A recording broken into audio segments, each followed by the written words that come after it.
तीनों लोकों के मालिक, तीनों लोकों के स्वामी, वो भगवान जेल में काहे के लिए आए? उन्हें जेल में जन्म लेने से क्या, जेल में जन्म लेने की क्या जरूरत? अरे भगवान तो चाहे किसी से बड़े से महल में चले आते, जेल में क्यों आए? अच्छा, जेल का मतलब आप लोग जानते क्या होता है? बंधन।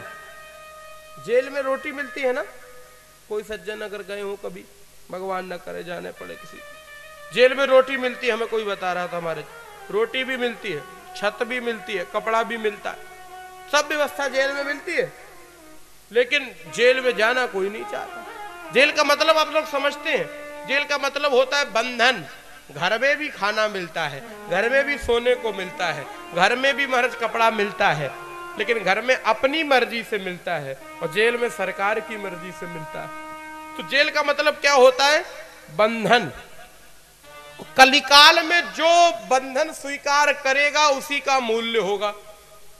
ये आप भगवान ने जेल में जन्म लेकर के सबको ये संदेश दिया है कि कलिकाल में अगर किसी को मूल्यवान बनना है, किसी को महाराज समाज के लिए मूल्यवान बनना है, तो उसे बंधन स्वीकार करना पड़ेगा। वो बंधन चाहे संसार का हो, चाहे परिवार का हो, चाहे राष्ट्र का हो, चाहे धर्म का हो, या जाति का हो, संस्कृतियों का हो, सभ्यता का हो, कानून का हो, संविधान का हो, बंधन स्वीकार करना पड़ेगा।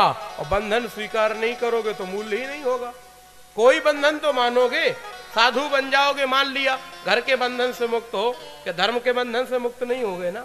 धर्म का बंधन तो मानना पड़ेगा। चलो धर्म का बंधन नहीं मानोगे तो अरे राष्ट्र का बंधन मानना पड़ेगा, संविधान का बंधन मानना पड़ेगा, कानून का बंधन मानना पड़ेगा, समाज का बंधन मानना पड़ेगा।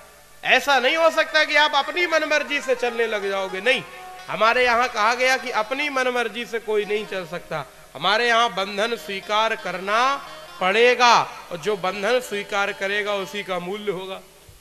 आपने देखा, गांव में हमने देखा 2 तरीके के जानवर होते। आपने देखा कि नहीं देखा? 2 तरीके के जानवर। एक होते हैं जिनके गले में रस्सी पड़ी होती है, उन्हें क्या बोला जाता है? पालतू। एक वो होते हैं जिनके गले में रस्सी नहीं पड़ी होती, उन्हें बोला जाता फालतू। हाँ, गले में रस्सी पड़ी हो तो पालतू, और अगर जिसके गले में रस्सी पड़ी होती है ना, उसको कोई डंडा भी नहीं मारता। कोई डंडा मारने लगे तो पड़ोसी तुरंत कहता भैया मारना नहीं, मारना नहीं। क्यों? बोले फलाने के हैं, उनके है, पालतू है, मारना नहीं, लड़ाई होगी। क्यों? उसका मूल्य क्यों हो गया? क्योंकि उसने बंधन स्वीकार किया है। और जो संसार में बंधन स्वीकार करेगा उसका मूल्य होगा, और जो समाज में, संसार में बंधन स्वीकार नहीं करेगा उसका मूल्य नहीं होगा। और आपको मूल्यवान बनना है तो बंधन स्वीकार करना पड़ेगा। ये बहुत जरूरी प्रक्रिया है, बंधन स्वीकार करना ही पड़ेगा। भगवान बिहारी जी ने जेल में जन्म लेकर के ये संदेश दिया है कि जो जन्म लेकर के आया है उसे बंधन स्वीकार करना पड़ेगा।